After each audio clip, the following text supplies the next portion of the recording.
I got a feeling I'm about to get put on. I got a feeling that something finna take off. I got a feeling, and it won't be too much longer. Got a feeling coming up on the phone check. 1, 2. What is this?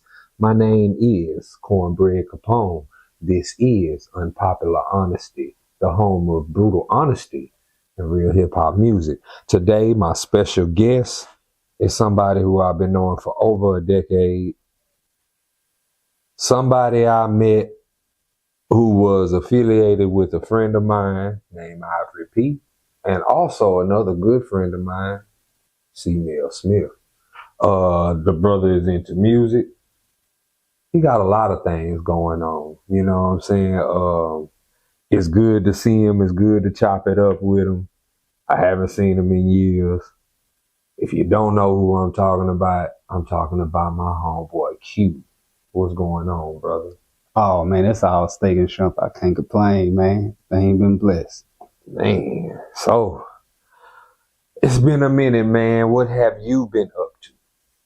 Oh, man, lately, man, I've been, doing my jack of all trades like all the time, man. Really, man, right now I'm working in the media, getting started in the media. So, me and you gonna have to, collab a little bit more and, fellowship with some of my connects, likewise here you to me to you. It's all good, you know what I'm saying? And I've been, working in, mainly right now, like, courier stuff, medicational delivery, different parts for different things, just, all of that, man. Just get me a fleet together so I could push that, let somebody run that, get my residuals, and jump up on music tip, man. I've been getting the love for my music. I lost the love for my music for a little while. You know what I'm saying? After I lost my big bro, Ivory P, I kind of like backed away. I just wasn't feeling the music. I don't know if it was just because I was, in a depressed state or what, but it was a feel for music. I had no drive to continue on with it. But just recently, I say within the past, 3 months, I've been feeling like, I'm missing something. And I think that's what it was. So I'm back to getting my things together, got my lab being built up like it need to be, everything coming correct and precise, you know what I'm saying? And that's where I'm at with it. Yeah, man.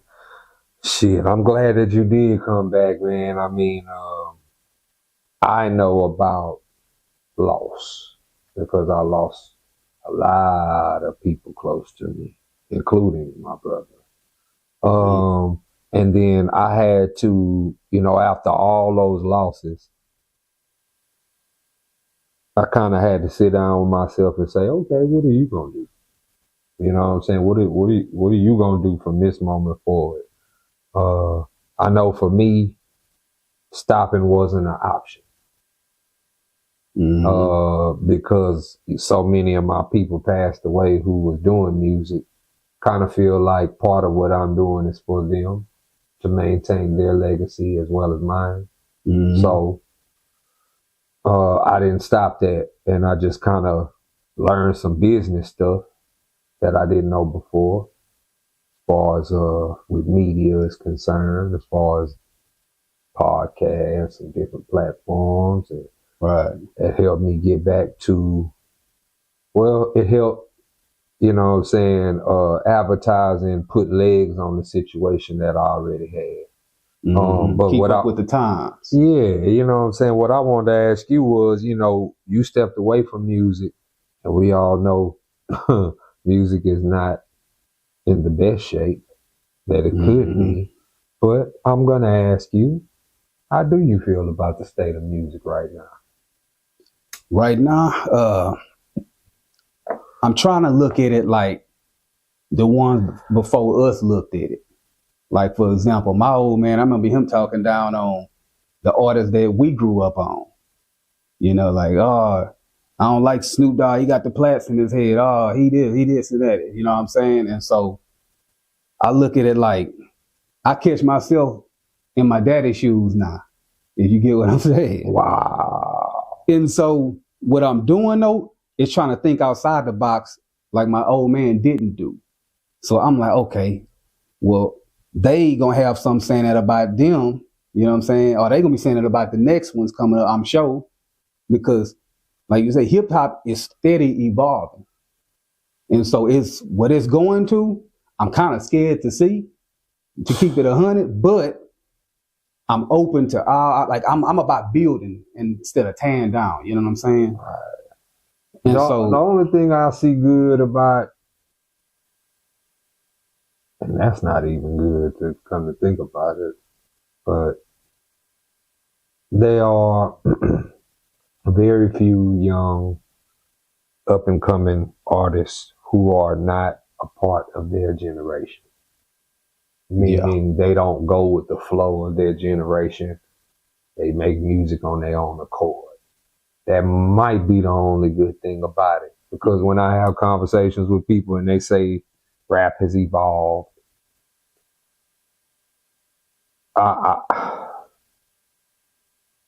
to me, it downgraded. It downgraded major. And the reason why it downgraded was, unfortunately, everything starts from the top. mm-hmm. The top of the game is black people don't own that. Mm-hmm. Jewish people do. Let's just be 100 about it. Jewish people run that. Yeah. So they call the shots. So when they said, okay, well, the game is changing, the physical CD is on its way out, here comes this digital way, we have to find a way to monetize this situation and make as much money as we can. We got it. 360 deal. They implemented that. This was probably about between 2007 and 2010, which and you got to think of every artist who has come out since then has a 360 deal. Mm-hmm. You know what I'm saying? Now, what that did was, as far as the underground, it just separated us further because we used to get love on certain mix shows. We used to get played in certain arenas or certain spotlights, showcases, whatever the case may be. But then once this happened it just forced the underground even further underground, even though it's still thriving and that's where all the lyricists and real MCs are. Mainstream is messed up because of 360 deals. They took, let me tell it, they eliminated anybody who was real, propped up anybody who was fake, took substance, content, social commentary, all that's back out the way. Now up front is your personality. Now up front is whatever buffoonery, coonery, debauchery, whatever we want to pump and promote down your ear and play all day until you can't help but to learn it. So they programming. And people listen to this all day long. And then I go outside. I don't like it. I don't listen to it. And people go, why don't you like it? It's not real music. It's like McDonald's. To me. You know what I'm saying? So, and that's my attitude. And I've been like this pretty much because I saw it coming. That's why I stopped listening to the radio. That's why I stopped watching award shows. When you're making more sound effects than have lyrics, that's when it's becoming a problem. Because sound effects and lyrics, you can't put this hip hop and this hip hop. This has a foundation that comes from something. It evolved from the ones before them. This, they like we don't even like y'all. Man, when you saying Tupac ain't a legend, his music's boring, we got a problem. We got a problem right now in the state of music. What you said, we have a problem. Because when you calling Tupac boring and he ain't a legend.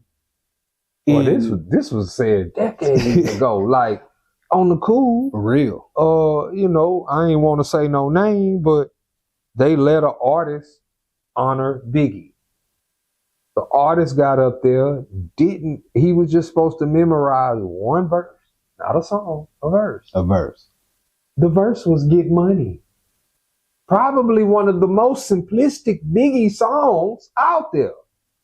But True. the artist didn't even memorize it, got on stage, fumbled. Then the next day in the interview, they asked him about it. Oh, I never heard a Biggie song. What? You got YouTube.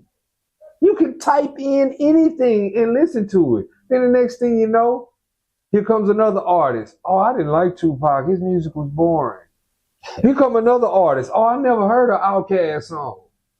Here come another artist. And it just kept going. And I was like, wait a minute. And I was like, this is bull. And I was like, this is coming from artists who, a lot of them just came out at that point, probably didn't even have an album. Just, it seemed like an asinine way to promote yourself. Because now it made people that like them people not even want to listen to you. That artist who said that about Tupac music being boring, he tanked. And he's not even we could Google and try to find his name. We don't even know who he is. He's so far removed. If you Google to find his name, you know what's gonna pop up? Pop. Not his stuff. I wanted to ask you though, how do you feel about well, you know what? Before we get there, I do want to talk about your lineage with the UGK Records family. Because that was I could remember the first time I met you. I was with my brother, rest in peace. He was with a girl. She had a cousin named Lexi. Lexi was cool. I think it was at Fast Eddie's. And then next thing you know, you were there.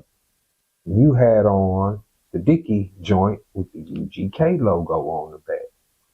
And I was like, damn, I'm looking at the UGK logo and I'm like, shit, that gotta be authentic there because it ain't no fake ones running around here. You know what I'm saying? So I started chopping up with you and I believe that's when I bought the DVD, The Best of Both Worlds with Pimp and Ken and Pimp. Oh yeah. I still got that. You know what I'm saying? I ain't never. That's a classic. I ain't never letting that go. You know what I'm saying? But I do want to talk to you about just the UGK Records experience and what that was like for you and what that means to you. You know what I'm saying?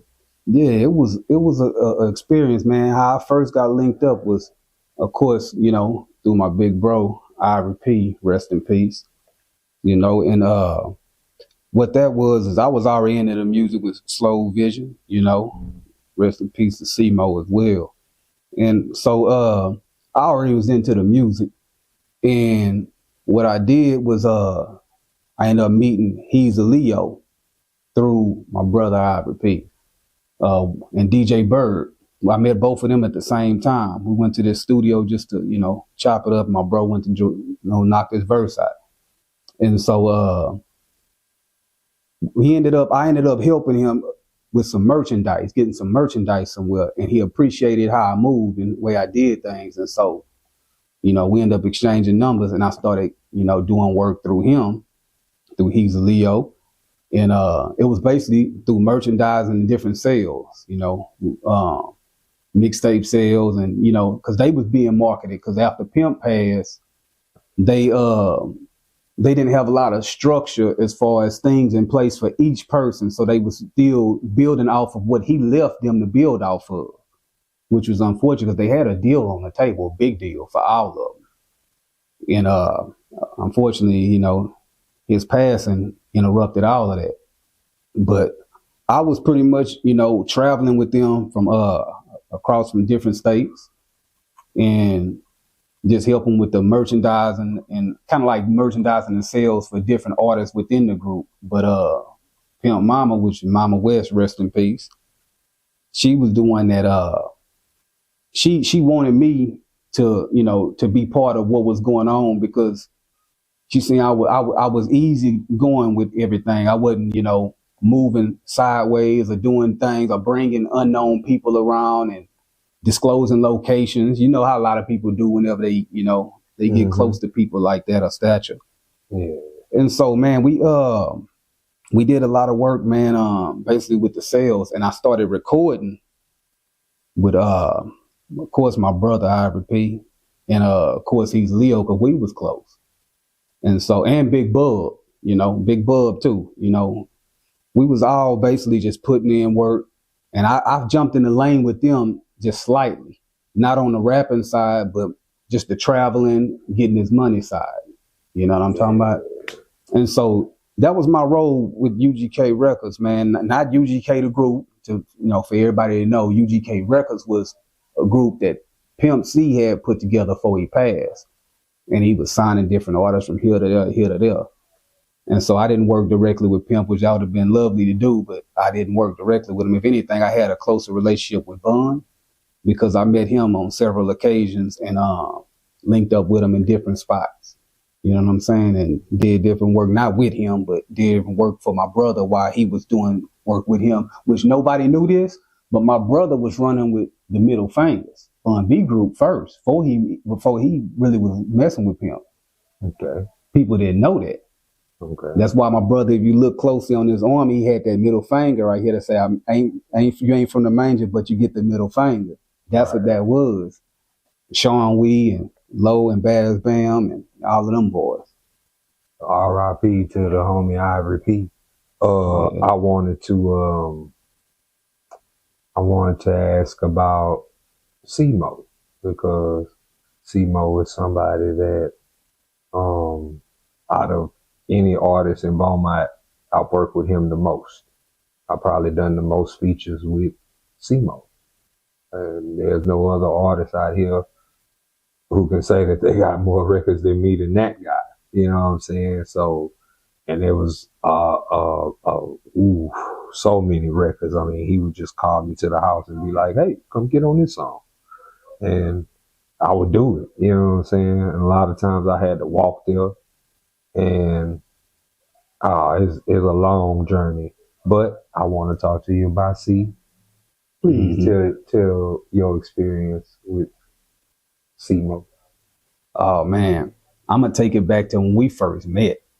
Okay, me and Ceemoe first met in the 7th grade. You know what I'm saying? We met in the 7th grade, and he was just, always an easygoing person, take it easy person. I was new to the school district, so I was a new dude.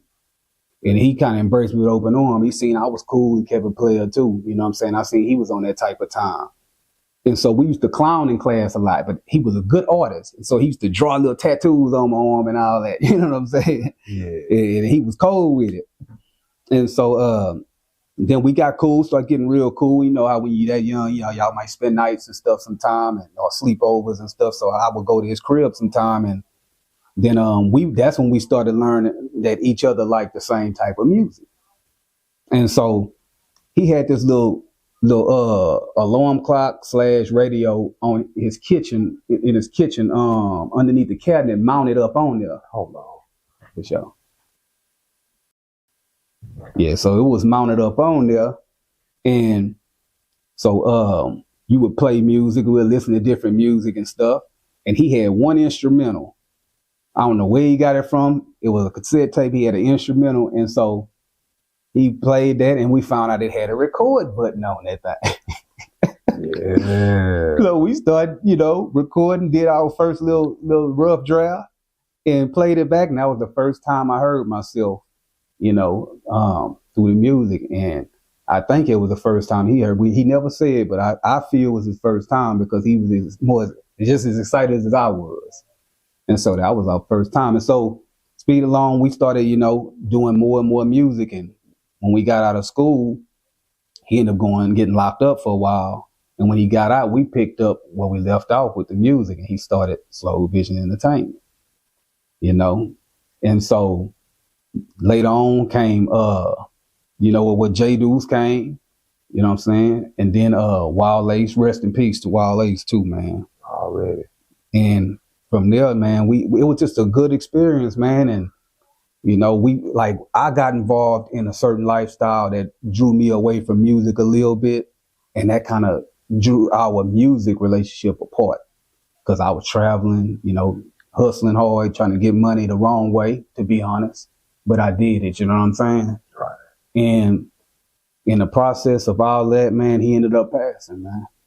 And it's like when the closest people I ever done music with, man, they was passing. So that's kind of, I think a lot of that was just taking me away further and further from music.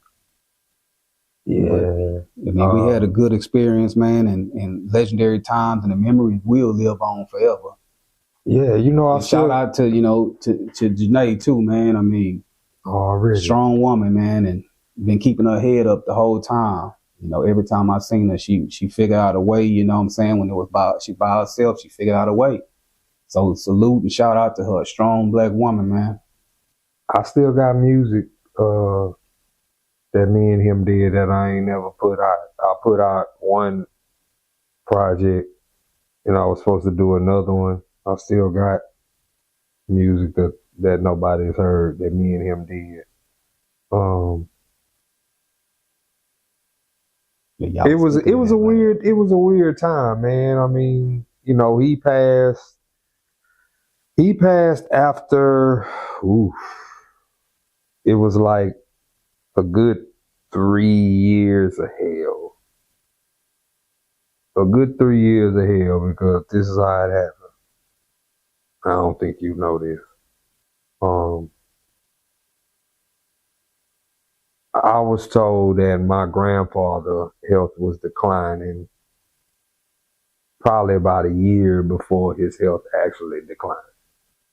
So this was probably about 15 when I found this out, 2015. As his health is declining,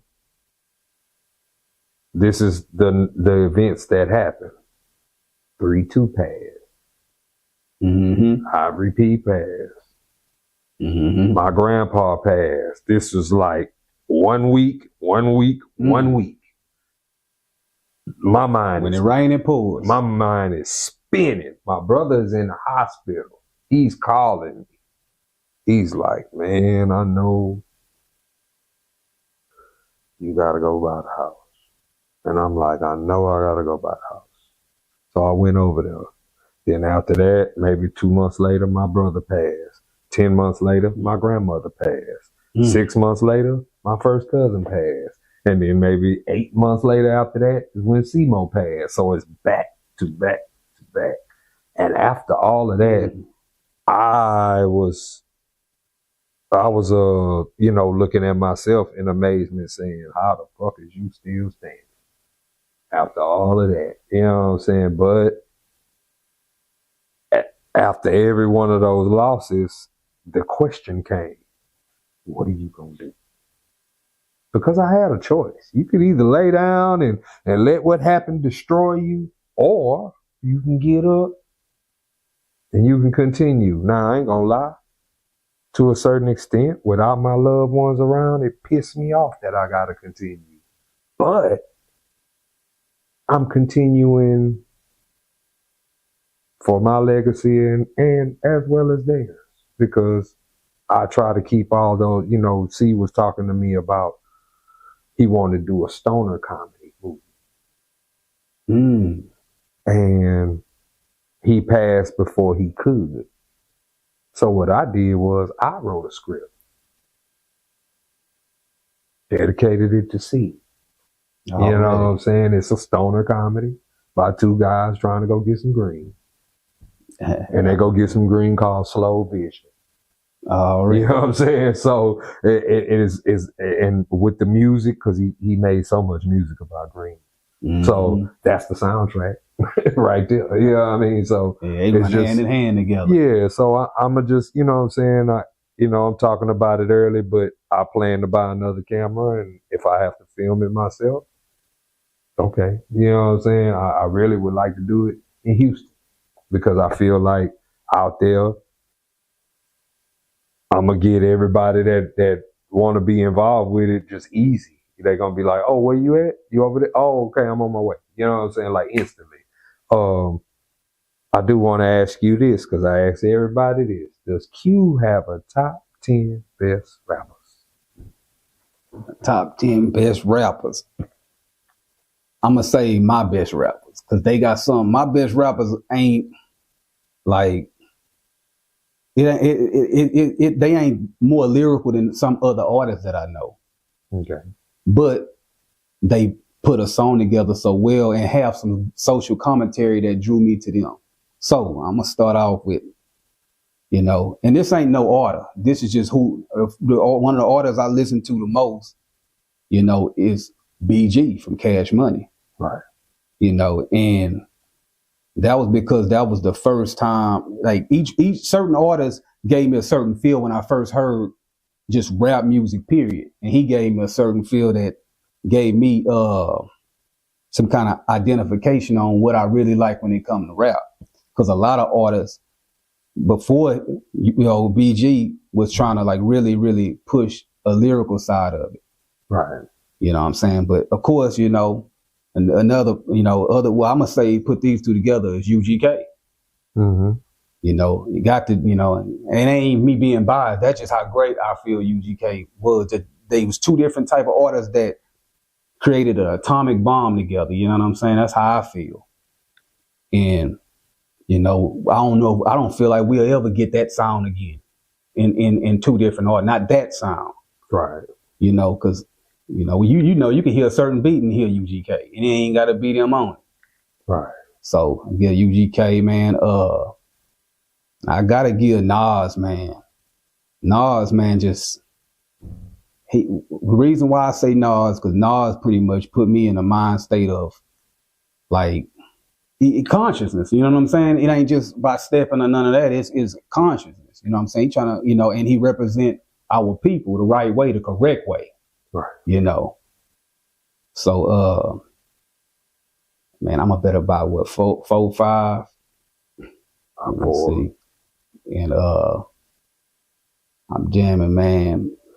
Like I'm you know what? I'm gonna give another artist I jam a lot is Killer Colleon, because I think he's been overdue for his credit, mainstream, but probably won't get it because of they got a certain way, certain thing they want to push now.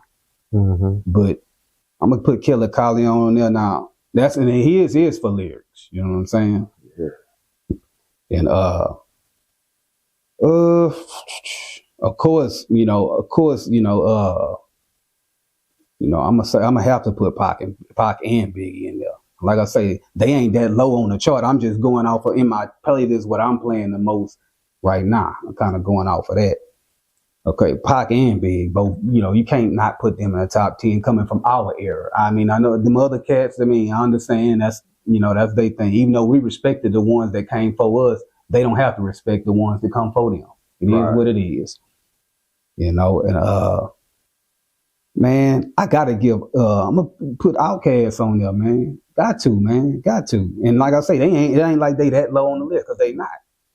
It's some of them I can't say that this one above this one, but it's the ones that I'm listening to the most. But they all have a certain spot in my heart that can't nobody take away from me. You know what I'm saying? That's why I'm saying Eagles. But the other ones could be toss ups between different artists, man. I really, but that's like my top, around my top. There was that 8-9. I would say that's my either 7 or 8. Yeah, and I'm gonna go with somebody on the new side. I'm gonna give you know what? Nah, I gotta put Busta on there, Busta Rhymes, just because he could do things can't nobody really do. You know what I'm saying?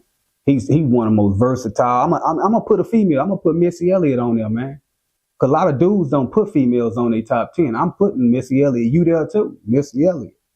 Yeah. Can't nobody. She's man. Versatile. Yeah. I'm looking at that, and then when I heard her music, as a man, I was able to listen to her music. A lot of men, like I can't listen to these women now, and I ain't no shots at the women that's doing anything like the new artists now, the new women artists now. There ain't no knock to them, but I'll put Missy Elliott up against any one of them and put all my bread up against it. And she gonna win every time because she's versatile. Exactly. You know what I'm saying? And so I'm gonna end it off with Missy, having a woman on. I want to ask you about, you know what I'm saying? Like, do you ever come across any of the young generation who are involved with rap, or they may be rappers themselves, and they like what you got going on or what you do? You know what?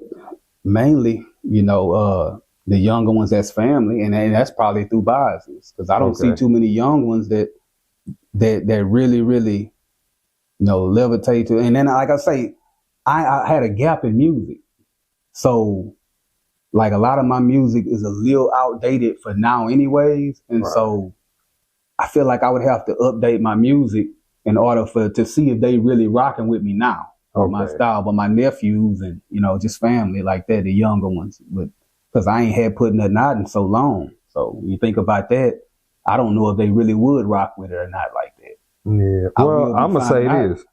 There's a shift going on in music. When it changed, but people seeing that with the change that happened within rap, nothing grew. Without growing, you don't continue. You stay in one spot. And that's where rap has been for the past 15 to 20 years. Because most of the people, content is the same. You can look at the men, they talking about murder, death, kill in a circle.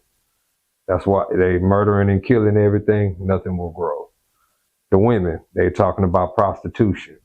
They're not talking about nothing else. You know what I'm saying? So when you talk about one content, one topic, one theme, it doesn't grow. It doesn't go anywhere. That's why people are turning away, going listening to country, listening to Afro beats, listening to other genres of music other than hip hop.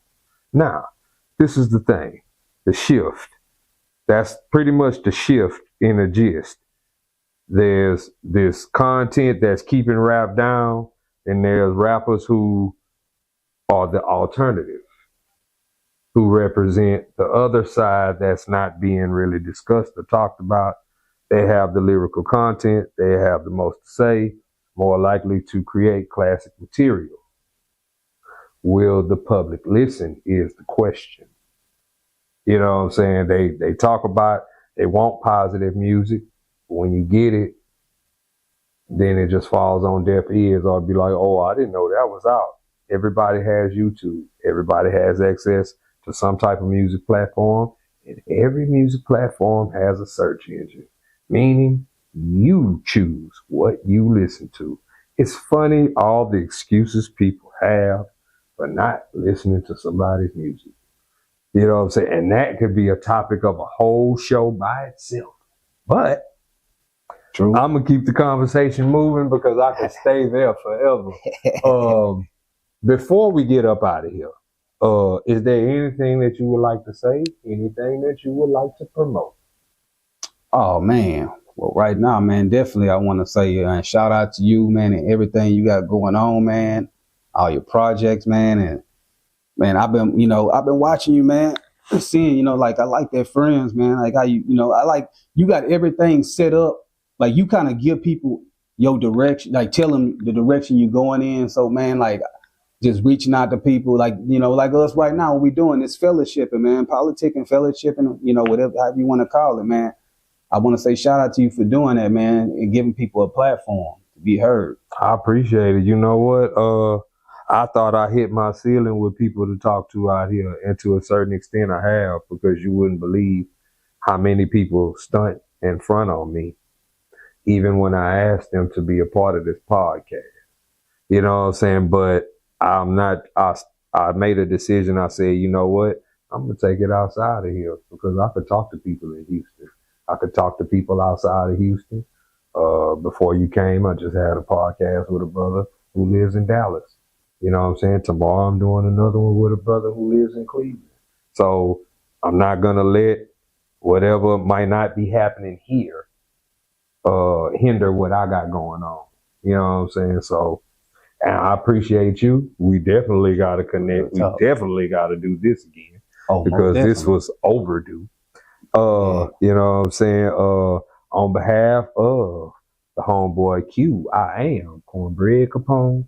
This is Unpopular Honesty, the home of brutal honesty and real hip hop music. And until next time, everybody, peace and love, because that's what the world needs in a major way. Peace and love, man.